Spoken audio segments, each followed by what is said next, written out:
This is Mick Foley. This is Harley Race. This is Shelton Benjamin. This is Mr. Wonderful Paul Orndorff. This is the Monster Abyss. And this is Daniel Bryan. This is JBL, and you're watching the MWF. Be there, live.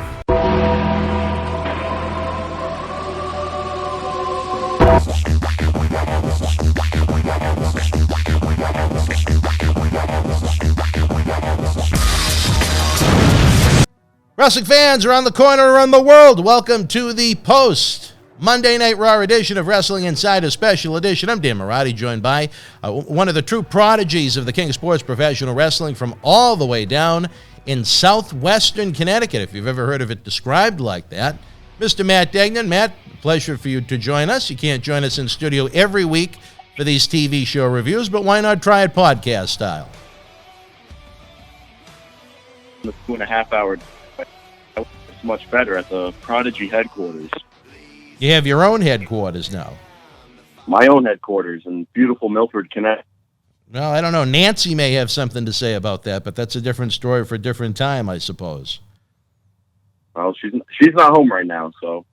Well, it's a big week here in Boston Wrestling Sports. Before we get into the thick of things from Raw, tonight, Tuesday night, 9 p.m., hopefully when you'll be listening to this, we'll have Mr. USA Tony Atlas for a special Wrestling Insiders at your house, where Tony remembers the late, great Ugandan giant Kamala. If you want to continue to get the cheap plugs in, this Thursday night, 9 p.m., we continue with Wrestling Insiders Party with Marty Jannetty's sex, drugs, and rock and roll filled look at the world of professional wrestling in the 80s and 90s. This week we talk a little WWF 1988. Macho Man Randy Savage is the world champion. Miss Elizabeth. Early issues the Rockers had with Andre the Giant. The Von Erich family tragedies, even though Kerry Von Erich really didn't play into the 1988 WWF, and much more on that. Then Friday night, 10 p.m., it's a fabulous Friday. You're going to get Hey Brothers galore. Plus, we're going to have these podcast looks at all of the great television programs in the world of professional wrestling. We have a lot going on here in Boston Wrestling Sports, Mr. Degnan, along with our almost daily clips at 10 a.m., flashing back to some of the great interviews and superstars we've had in studio. Yeah. I don't know what, I mean, you pretty much said everything on that again, as it's seared into your brain. We got to get the cheap plugs. Should I go to eBay and Patreon already, or should we hold off? Or the other 10 plugs you got. I know you got the bullet in the chamber for a couple other ones. Well, I'll tell you, last night I think Raw needed a couple of bullets in the chamber, but that's what we're here to discuss today. Let's talk about the marquee program in World Wrestling Entertainment last night on the USA Network. What'd you think? I didn't think much. I was mainly watching football, but I rewatched Raw this morning as I woke up. I thought it was okay. I mean, they built it up as kind of like a semi-pay-per-view, calling it In Your Face Raw, which I think that's something you might find on one of the adult websites. But I thought it was all right. I mean, it was a better Raw than they've had in recent weeks, just because they put so much on this show. Well, with Monday Night Football debuting, especially with not one but two different games, they really needed to try and spice it up. I don't know if it was enough spice to create the gourmet meal they were looking for when the TV ratings come out tonight, but that remains to be seen. I applaud them for the attempt where they tried to put together a blockbuster show. To me, it just felt like a lot more of the same. It is just the same people facing each other. Like, again, you got Riott Squad and Lana Natalia again. Owens and Aleister Black yet again. It's just the Hurt Business and their same angle, and it's just the same stuff that's been going on for months. So yeah, you can try to build up a show all you want, but if it's the same stuff from before, it wouldn't really be considered a big show if it's been seen, in recent weeks. Right. Well, how do you want to break it down? Do you want to go through the results? Do you want to go through some of the headlines? Do you want to go through scoops? I leave it at your discretion, sir. Well, since we did the show, last Friday, there really hasn't been much news, especially with Raw just happening last night. So I just have the recap of the show, which is actually a lot from last night, and then a few news and notes. All right, fire away, baby. I'm ready. So technically opening the show at about 8:20 Eastern Time, Street Profits defeated Cesaro and Shinsuke Nakamura in a champion versus champion tag team match. Yeah, I still, as I've noted before, I think the Street Profits, they have great charisma, and that's about it. And Angelo Dawkins is kind of a big guy. He's not necessarily someone that you'd look at on the street as an exceptional athlete. And then you have Montez Ford, who is quite athletic. I mean, the height he gets when he jumps off of the top rope is ultra impressive, but he has about the same 2 to 3 spots he does in absolutely every single match they're in, and that's it. Once you've seen Street Profits once, you've seen them. Once you've heard a Street Profits promo, you've seen them. For them to have continued longevity in the company at a high-ranking route, I think they need a lot more seasoning, so to speak, almost like we talked about with the fine meal earlier in this Wrestling Insider Special Edition podcast. Cesaro and Nakamura, it just feels like two guys put together that they didn't have anything of great substance to do as singles, and they're desperate for tag teams across the board right now with all the releases that they had. I've said it before, Cesaro and Nakamura, as you said, just put together, they don't have anything for him. I think Montez Ford would be a good singles competitor. I think he has a lot of growth as a wrestler. If you have the athleticism, then you have a lot of tools that you can use in the wrestling ring. And I think he's good for what he is in the tag team, but I think when the day comes that they're going to split the Street Profits, I think it'll be good for Montez Ford and not a good day for Angelo Dawkins. I just think with Montez Ford, you have an exceptional athlete. Again, the height he gets when he jumps off the rope is fantastic, but once you've seen him once, I think you've seen everything that the man can do. He does his 2 or 3 spots, and that's it. In his promos, he gets his 2 or 3 comedy spots in, and that's it. Maybe the way he's being produced is limited, what is being presented on TV. That's a possibility, too, that sometimes fans don't look at, but I've never been overly impressed with the Street Profits. That's the thing with the tag team as well. They kind of have to go off each other. They can't really do their own thing. Yeah. Unless you have someone like Cesaro and Nakamura who are singles competitors, and sometimes they do tend to do their own thing. But they are starting to add in some components of being a tag team in recent weeks. Well, my eyes must have missed that, all 4 of them. I thought it was a good opening match. There's really nothing wrong with it. I just don't like this whole brand-to-brand invitational that got Cesaro and Nakamura over to the red brand. That is just laziness. It is a cop-out, a way to try and whore some TV ratings. And I tell you this, I don't think it's going to be that successful. I don't know of how many fans it said, oh, geez, I have to tune into Raw tonight to see 2 meaningless tag team champions face each other.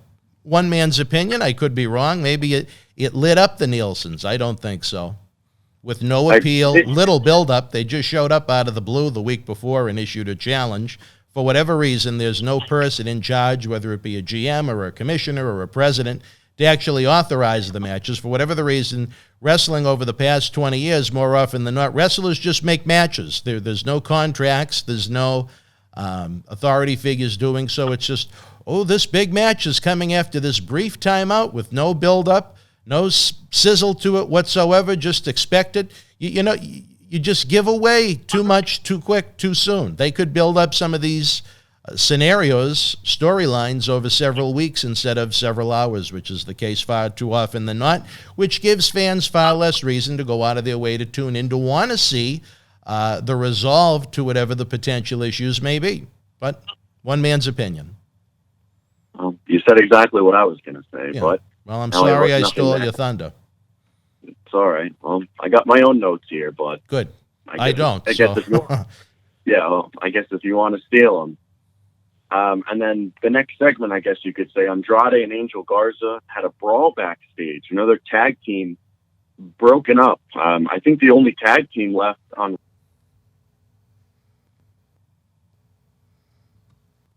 But I lost you there for a second, buddy. You still with me? Yep. Hold on. I keep turning. Try it again, baby. We're talking about Andrade and Angel Garza. Well, they brawled backstage, but I believe the Street Profits are the only team left on Raw.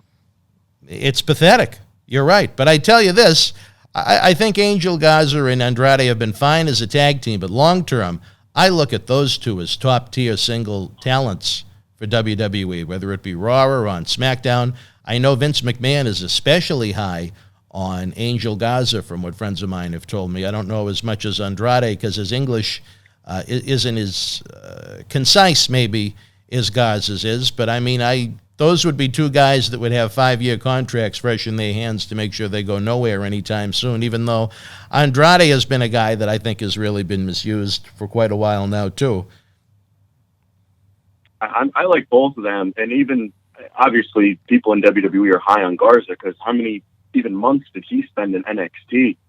He didn't really do much down there, and he immediately came to Raw and was teamed with Andrade. Well, he did have that big push on 205 Live that I think you're forgetting about. Oh, it's a big push. It was a big push at 205 Live. When I was down at the, whatever the name of the arena is in Fayetteville, when I happened to be down in North Carolina back in December, I didn't even realize SmackDown was in town, and friends knew that I had the capability to get those freebie tickets, and I went, and they said they never saw a man that looked so bored in their life at a live event. But I did have a good time. Even though I don't jump with excitement, I like to take it in. I like to almost scout.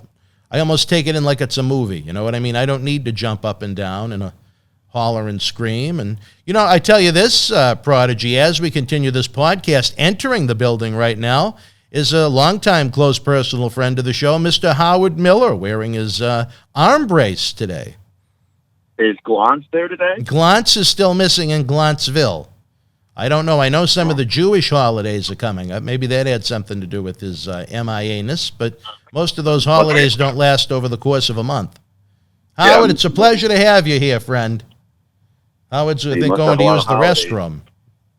Must have a lot of holidays to attend. I don't know if Howard has to take off the arm brace before he goes to the restroom. We'll have to ask him when he comes out, I guess. All right, continuing on with one hell of a Raw last night on the USA Network. What else did we get? We had the brawl with Angel and Andrade. Another tag team broken up, as they've been breaking up everybody in the past couple of weeks. After that, they had Cedric Alexander defeating Ricochet, another tag team that's been broken up in recent weeks. Ricochet, he lost via the lumbar check. I don't know if you saw the sell on that finish, but he sold it. Probably the best sell I've seen for the lumbar check. Ricochet, the mistake they're making right there is that is the man I would make the next Rey Mysterio for the next decade. He has everything they need going for him for that type of a role. He's not the world's biggest guy, but he's ultra athletic, physically impressive. He's not a bad promo. He's the right size for it. He's a genuinely good guy. He's well-liked. To me, that's someone that they're missing the boat on as far as turning into $1 million talent. Is he a WrestleMania main eventer? I don't know if I'd go that far. Is he the face of the company? Probably not. But is he someone that you could put in the lower tier of the main events for a long, long time to come? Absolutely. Adults like watching him. Kids like watching him. He's not bad on the eyes for the female fans. I mean, I'm looking for the drawback. I know, obviously, the Wizard of Oz isn't the biggest fan of him, or they'd be doing more with him. But every time you see him do something, he makes it look good. He made Cedric Alexander look like $1 million in that match last night on Raw. When they did the turn last week, I mean, he sold for Cedric Alexander like he was being shot out of a gun around ringside. It was a magnificent sell job by Ricochet. I think he hit rock bottom when he got killed by Brock Lesnar at that Saudi show. Well, I don't think anyone really thought he had much of a chance to begin with. Well, I know. I'm just saying after that, that's when he really kind of went away and didn't really do much after that. Yeah. No, I think you might be right there. It was just kind of a needless match to even put him in, where Lesnar obviously was going to save any major selling that Lesnar was going to do was going to take place at WrestleMania, wherever the event was going to take place against Drew McIntyre. Ricochet was never really presented as much of a threat. Could he have come out of it a little stronger? Maybe. But, Lesnar is going to do the things that Lesnar does. I just think at the end of the day, I wouldn't have put Ricochet in that match. Yeah, that's what I'm saying. At that point, everyone kind of just really lost hope. I mean, before he had the United States title last year, in the summertime, he had an okay run with it. Not really anything memorable, but that was his first title. And then, even right off the bat, he was paired with Aleister Black, which they were a good tag team. But again, it's two singles competitors being thrown into a tag team that didn't really end up doing anything in the end. And they had nothing for them to do. That's why those 4 call-ups in the spring of 2019, it would have turned disastrous for all four of them. And I hate to say it, but if Tommaso didn't break his neck, look at where Tommaso would be right now, where they also called up him and Johnny Gargano. I had a chance to speak to a current WWE Raw talent about that recently, that you hate to say it, again, where a man broke his neck, but as far as his career prospects go, I don't think he'd be in a great place right now compared to where he is in NXT if he had remained on Raw each and every week along with Gargano. I think they'd probably be, at best, undercard guys that the fans enjoy watching. One man's speaking opinion. Speaking of more undercarders, Retribution cut a promo backstage last night again. The names of the people under the hoods were Shane Thorne, Mia Yim, Dio Madden, Dominic Dijakovic, and Mercedes Martinez. These are a few names that have been thrown around for, I believe, how long Retribution's been going on, about 2 months, I would say. Yeah, it's interesting to see if it'll actually be them or if it's some kind of a red herring just to try and get the smart fans talking online, and it may actually turn into other people. I think if the time comes... I think some of them are going to be actually in the group, and I think some of them might not. I can't see Mia Yim being in it because she really hasn't been mistreated that much. She has a match almost weekly on NXT. Mm. I could see Dijakovic being in it. I can't see Mercedes Martinez being in it. Dio Madden I can see being in it, and Shane Thorne I can. And then they have about 15 other members of the group. We could talk more about Retribution at the end because they ended the show getting involved in the main event, right? Which I don't want to add too much to that now. Earlier in the show, they just had the Kevin Kelly Nails voices being superimposed over the promos they were cutting, which is very 1992-ish, but it did the job, at least trying to hide their identities just a tad more, I guess. At least they made an attempt, right? I mean, you could kind of see in their eyes and everything who it was under the mask. I mean, it's really not that hard when you see these guys almost every single week, whether it's with the mask on or with the mask off. But we've seen both in recent months, years, however long they've been in the business. But you kind of know at this point, who's under the mask. So it's really not that hard, especially as we've said before, fans are smarter than ever now. And, with the social media and the dirt sheets and all that stuff of finding out who's who and all that type of stuff. So I really don't think they're doing a great job at, hiding the identities. I wouldn't have them standing in front of the camera cutting a promo for a minute, but I would have different people cut the promo, if that makes any sense. Have different people, just rotate them. But maybe we gave it more thought than they did. I don't know. Well, I'll get into it later. All right. I sent out earlier today. Asuka retained her Raw Women's title against Mickie James. With a screwy finish, the ref randomly called for the bell. He said that Mickie James couldn't continue. And I don't know if you saw the look that Mickie James gave the ref. And the ref that was doing that match, I like him. He's very animated in the way he does the matches. But the ending was kind of weird if you saw it. I did see it. What do you think of the ending? Is the ref just calling for the bell randomly?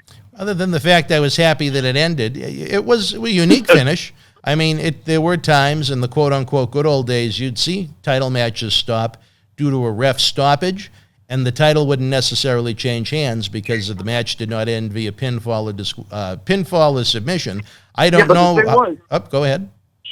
But she didn't tap out or anything like that. It was called a ref stoppage. Yeah, but, let me correct that. It used to be called a ref stoppage in big MSG championship matches and whatnot. When either the champion or the challenger couldn't continue, they'd end the match, but the title would not change hands because it wasn't a pinfall or a submission. Whether they have more sizzle to go with Asuka and Mickie James, I have no idea. But that's when I saw the finish, that's all I thought of, unless she was legitimately injured.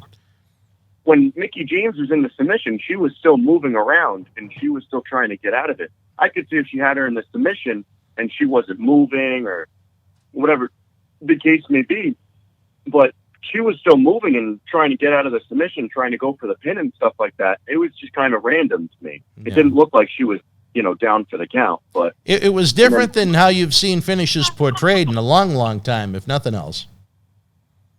I'm just looking at it from a ref's point of view. If I was the referee of that match, I wouldn't stop it in kayfabe. But I would think, as far as looking at it through the eyes of a professional wrestling presentation, if someone says they can't continue, that would mean they're quitting or they're tapping out verbally, so to speak. I think that was like Buddy Murphy last week.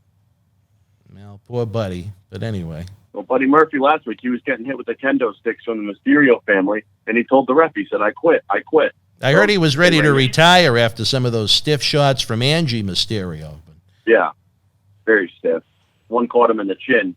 And then Zelina Vega came out after the match and told Asuka she was coming for her championship. I have no desire to watch that match, or any women's match in particular, as the phone rings. That might be her in the background calling to hear what you just said. Yeah. Her ears are ringing. But I really don't care about Zelina Vega. I know they wanted her to wrestle more and train more and stuff like that, but I would not. She's had, a handful of matches so far in WWE, and none of them have been in anything meaningful except for the Rumbles she's been. You're right. That's someone that I would just keep in the role of a business associate, manager, valet, however you want to describe it. I think she's very good at that. I think even looking at, the average size professional wrestling woman, I think she is very slight. She's not all that bad, but I mean, how many, I hate to use the word kayfabe, but from a professional wrestling point of view, why would these women that get into the industry to manage and try and lead and guide careers of these men also all of a sudden, I'm going to become a wrestling woman too? There isn't a lot of common sense there to this pundit. Yeah. I mean, I would have her just be like an associate, however you want to say, valet manager, and just have her wrestle, when she needs to. Like if Andrade, or she's breaking apart from Andrade and Garza, but whoever the male is that she's valeting, if they have another woman, valeting them or whatever it may be, then she can get involved. But don't force her to be a wrestler. Yeah, it's too much. She's not primarily a wrestler. But it's just another situation where their rosters are paper thin. Even before you had all of these talent releases back in April, there isn't enough. There isn't enough. It's a very thin. You're not even talking about a full-fledged soup. You're talking about broth. You're talking about broth at this point. Yeah. The noodles, the chicken, the vegetables, they're out of the soup. It's broth right now. Yeah. I don't like her first big feud being for the Raw Women's Championship, but what are you going to do? And then in the next segment, Bobby Lashley defeated Eric of the Viking Raiders. Well, Eric continues to remind me of a cosplay guy trying to portray the Warlord from back in the late 80s and early 90s, but that was a quick W for Bobby, if nothing else, which is the way it should be. I didn't want to talk too much on that.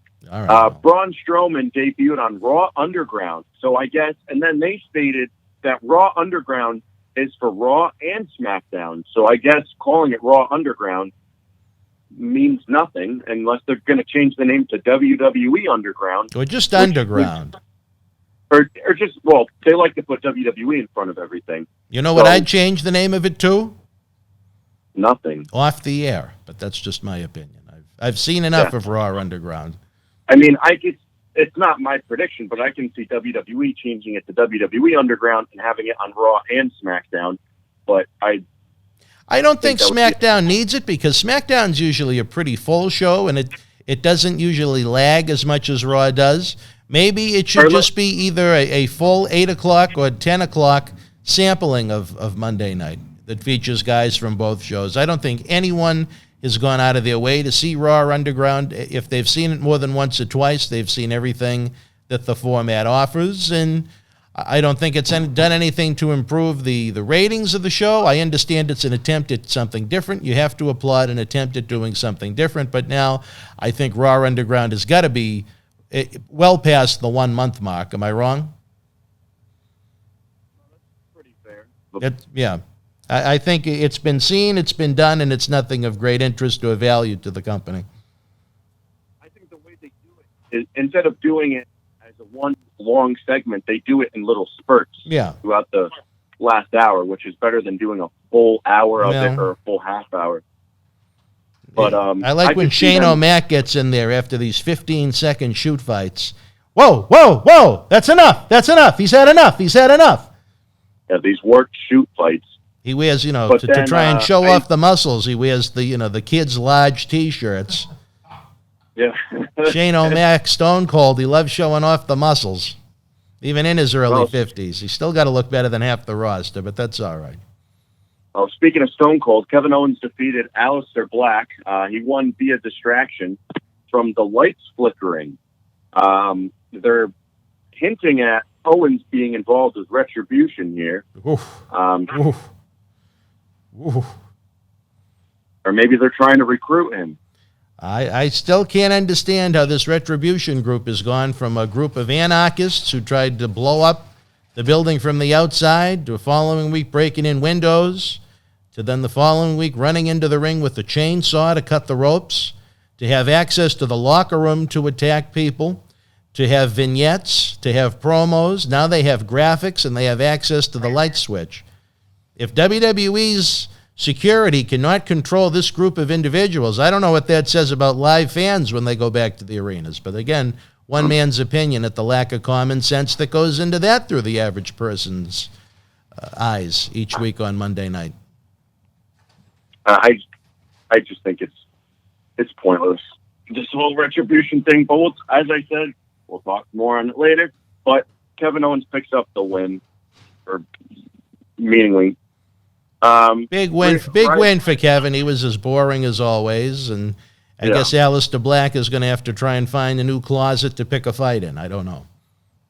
The Riott Squad defeated Lana and Natalia. Oh, that was What'd you a think good of that? one. Yeah, what'd you think of that ferocious battle? At least it wasn't that long. I'll give you that much. Oh, Nothing man, I wanted to see out of any of the four or wasted. Natalia. Lana is a very lovely lady, but professional wrestling really isn't her thing. As far as the Riott Squad being put back together again, I look forward to the next duo that's going to be challenging Baszler and Jax after the Riott Squad, more than what we're seeing right now. They're going to get squashed at Clash of Champions. Well, and that's it leading into Hell in the Cell. They have a new team that's going to be working for the titles. Not that anybody cares. Seth Rollins defeated Dominic in a steel cage match. What'd you think of that? You know what? You know what I think of Seth Rollins, which is I think it's a very boring, forced, uninteresting, uncompelling presentation of one of the best athletes in the sport right now. I know Seth didn't like some of the comments that were made on Twitter about it from our account, but they were an honest opinion. It was nothing against him as a human being, but they tried. I think they've done about as much with Dominic Mysterio as they can with any kind of credibility before it becomes too much. Yeah, I thought the match itself was good, but as we've said on shows before, Rollins is boring, and Dominic shouldn't be in this position. And then after the match, we saw Rollins turn on Murphy, another tag team or group, however you want to call it, broken up. So in about the past month or two, they've broken up, I would say, at least 5 or 6 teams. I'll say this, you know what, and you know me, I'm big on longevity. I like to see teams together for a long time.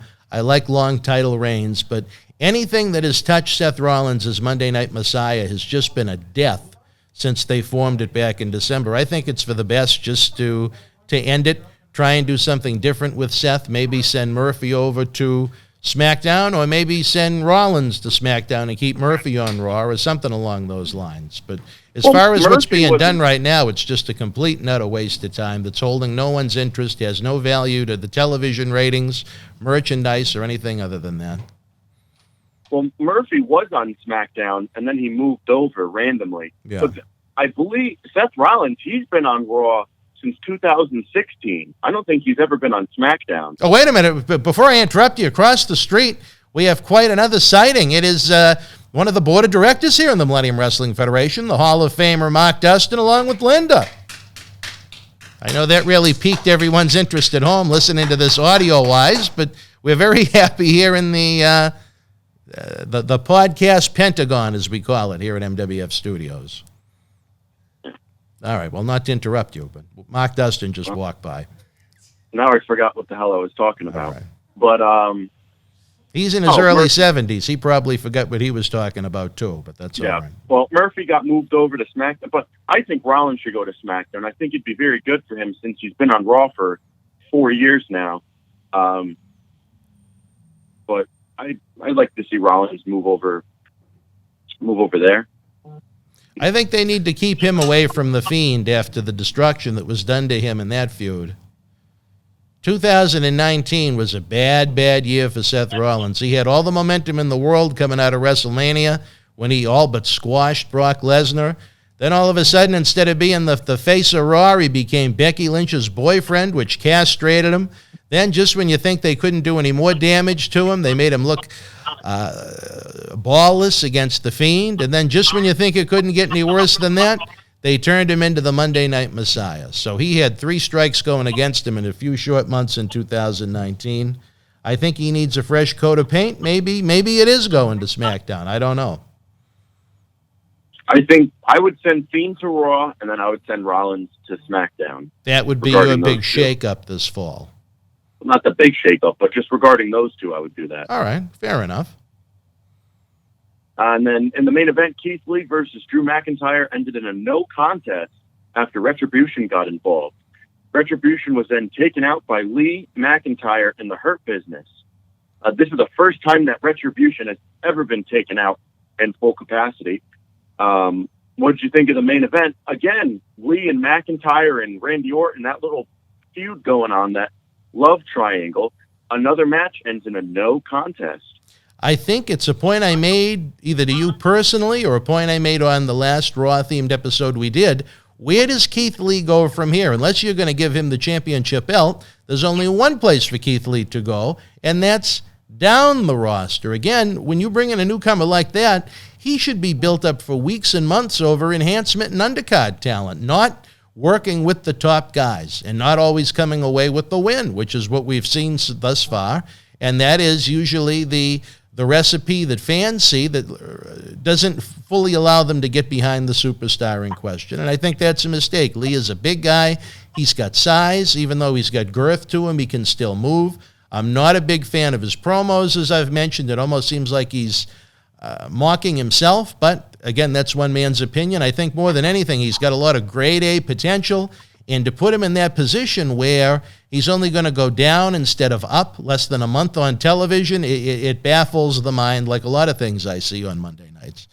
As far as the no finish goes, I guess that was the way to go. McIntyre, as I've stated many times, shouldn't lose until there are fans in the crowd again so they can really gauge just how over or unover he is, just how much value he has as being a top main event guy to that company. I think if you have McIntyre lose the belt before you have fans in the arena, you really don't have an accurate feel of how much good or bad they've done with him since they put the title on him at WrestleMania when he defeated Brock Lesnar. Well, the thing I thought about was they took out Retribution to close the show. They went off air with Lee and McIntyre standing tall. Why didn't they unmask anybody? Thinking in wrestling ways, why didn't they? They had them down. They were out. Why didn't they unmask them? Well, believe it or not, they're planning a big Halloween-themed episode. And they're going to have 12 matches that night. And for every one of them that loses, they're going to take one mask off. That's a big joke. Of course it's a big joke. I have no answer for that. You'd think that'd be the first thing they'd want to do is rip the masks off. You'd also think that where there were about 20 Retribution people, that you would have sent out more than 4 Hurt Business guys in Lee and McIntyre to try and do it. But again, maybe we gave it a little more thought than they did. It's almost like the NWO back in '96 when there were 3 or 4 of them. You had a locker room filled with 80 guys, but yet Kevin Nash with his baseball bat and Scott Hall barely able to stand after the binge he went on before the show was enough to take out the entire locker room. But I'll tell you this, if WWE can get a fraction of the success out of Retribution that WCW did out of the NWO, I'll take that, and I'm happy to sound like a fool. I don't doing that, but Neither do I, but I'm just saying, stranger things have happened, I guess. I guess Retribution was a nice play off of the anarchy we've seen on the cable news shows in the streets, but a good idea that they just had no idea how to execute. It reminds me a lot of Vince Russo type concepts. He'd come up with a very interesting idea for a week or two, but he'd have no idea how to go from point A to point B, and then by the time it came to go from point B to point C, it was either forgotten about or it would have been better off forgotten about. Well, what did you think of the show overall? 1 to 10, what would you give it? It held my interest. You got to remember the Red Sox are doing so poor this year. I'm really not going to go out of my way to change the channel to see a basement team as much as I love my Red Sox in this strange coronavirus-inspired season. I'd give Raw this week. Was there anything that was really bad? No, not I'd give it a 5. 5 out of 10. That's what I'd put out. There was nothing great. There was nothing horrible. There might be some horrible stuff, but there was nothing really that made me say, let me change the channel. It was just something, you put on. And, it was just kind of on. I guess maybe that's the way to describe it. Out of all the matches on the show, I probably enjoyed Cedric and Ricochet the most. And the rest of it was just kind of there. Just there. Now, what do you think about the new tag team threat that's coming into the women's division to work with Nia Jax and Shayna Baszler in October? They're bringing them up from NXT, the team of Norma Staples and Louise Fennell. I don't think they're too much of a threat to the You titles. don't think they're a threat to the titles? Well, no. Well, if that remains to be seen. I think they could be part of the Retribution faction under masks. Yeah, under the hood. Under the hood. I don't think there's much going on under the hood with Staples and Fennell anymore, but that's a different story for a different time. What was that now? We lost you for a sec. Me? What? Hold on, kid. Oh, wait, I got you. All right, go again. I lost you. We're back, though. Oh, all right, we're back. All right, well, Ivar the Viking Raiders is set to undergo neck surgery and miss a good amount of time. You probably have more info than that, what people are talking about. I didn't want to say anything about that on the show last week, even though I did. I knew that to be fact from my conversations with him. I think it's probably the best thing for him right now, considering the comedy route they were going with him, where he was hanging out with that reality TV woman, eating turkey legs with her, and comedy things such as that don't have long lives. He's had physical ailments going back over a decade that he needed to have worked on. Right now, he's going to get world-class medical treatment. As we're taping this episode, he's being prepped for it. WWE's footing the bill. It's not coming out of his pocket. He's going to come back in 110% capacity. Is the best he's probably been in over 10 years since the wear and tear really began to hit his big body. So as much as I'm sad that my friend, is going through a situation where he has to have a severe neck fusion like that and surgery, I think the pain he's going to go through is going to be worth it. He's going to be back and better than ever. I would like to see a nice long singles run for the man. And I've said that to him privately. I'll say it publicly right now. I think he would be better off as a singles. I'd like to see him in a more, maybe an aggressive Mick Foley type role as opposed to, hanging out with Eric doing his big primal rage scream as he throws those knees that he does. I don't know Eric, but I know he's a friend of Ivar, and I still would like to see him go the singles route before it's all said and done. He's a former Millennium Wrestling Federation heavyweight champion. He is undefeated at 9 Soul Survivors. It's a man that means a lot to me personally. I think he's definitely the better of the two, but I think he'd have a good singles run, depending on, obviously what Vince and the writers think. But wish him well and hope he recovers. Neck surgeries aren't something that are, common or something that's easy. But no, they are common. They're just not that easy. Neck surgeries? Neck surgery, yeah. They are pretty commonplace. They do take place, several thousand times a day.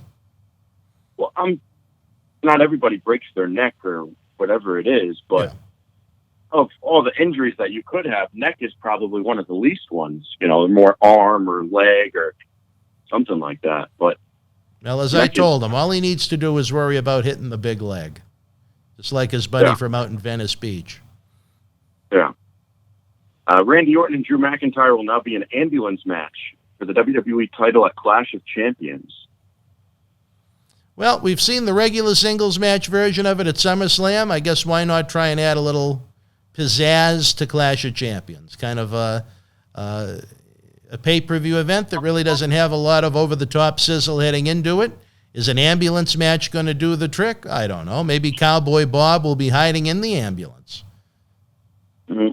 When was the last ambulance match we saw? That was Roman Reigns and Braun Strowman at Great Balls of Fire in 2017. Goodness gracious, Great Balls of Fire. Mm-hmm. I thought that was a very good show. It was a good show. And then Samoa Joe and Brock Lesnar. Yeah, I like Great Balls of Fire. I think it'll be a good. I mean, we've seen it before, but I think adding the ambulance match part of it is pretty good. As the viewership for Raw comes in right now, they did 1,689,000 for last night. Well, and that's a big disappointment in these eyes, but that's down. That's way down from last week. They were about 1.7 million last year, a little bit over that, or last week. But at the end of the day, they're going head-to-head with not one but two NFL football games on kickoff week. It could have been worse. MLB and, I think it could have been worse. Could it have been better? I think the product overall needs to be better to compete with the NFL and Monday Night Football, but fans have to be realistic. For those that pay attention to those type of business metrics, WWE Raw's rating is going to be down on Monday nights opposed to Monday Night Football between now and January. It just kind of is what it is. It's an annual tradition going back to the 90s. It's not new right now just because the business is kind of in a downward spiral. It's just how much of the bleeding can you stop is the big question. I thought they were going to lose much more than that. But yeah, so I mean, in the end of the day, it's not great, but it could have been worse. Yeah. No Tom Phillips again this week on commentary. Also no Samoa Joe. Dolph Ziggler and MVP split time on Raw replacing Joe, while Michael Cole stayed in for Phillips. What do you think about the commentary changes in the past 2 weeks? I don't know if it's a full-time thing, if Tom was just getting a little vacation time or what. I did not like it.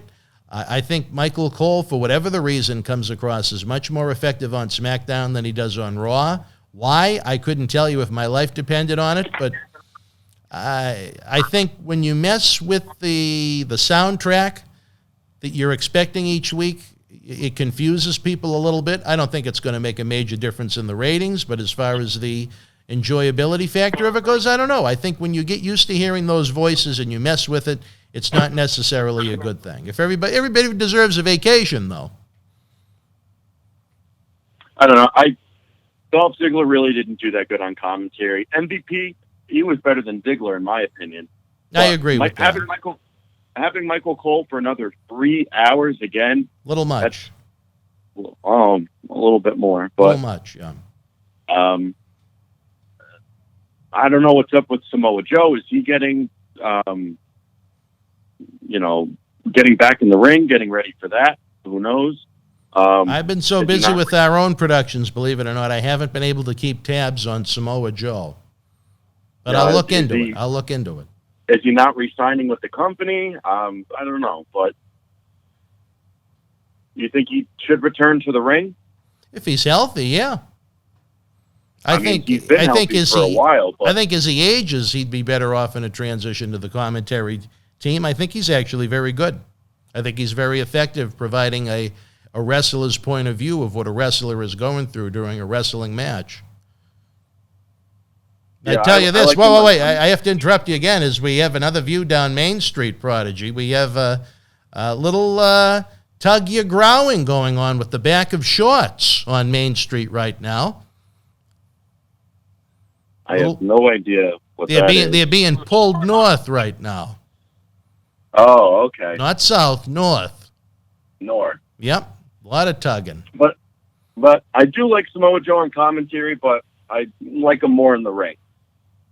Yeah, no, when I mean I think he should transition to the commentary team full time is when he's done. Oh, I know. Yeah, later in his career he can, Yeah. but for now he doesn't. It's not like he has 10, 15 years left. No. But the final years you have left, I'd rather spend them in the ring and not sitting next to Michael Cole or Tom Phillips or whatever. Yeah, but he's done an admirable job replacing Jerry Lawler after some of his off-color remarks in the fall. Yeah. But that's it for the news and notes. There's really not much. That's it, baby. We're only not even 24 hours removed from a raucous Monday Night Raw. Again, that is one way to describe it. All right, well, I tell you, this has been an enjoyable platform. Tonight, hopefully, we're going to be available right after Wrestling Insiders at your house with the Hall of Famer, Mr. USA, Tony Atlas, as he remembers the late, great Ugandan giant Kamala James Harris. If that wasn't enough, we have Tuesday, every day, 10 a.m. morning clips over on the YouTube channel.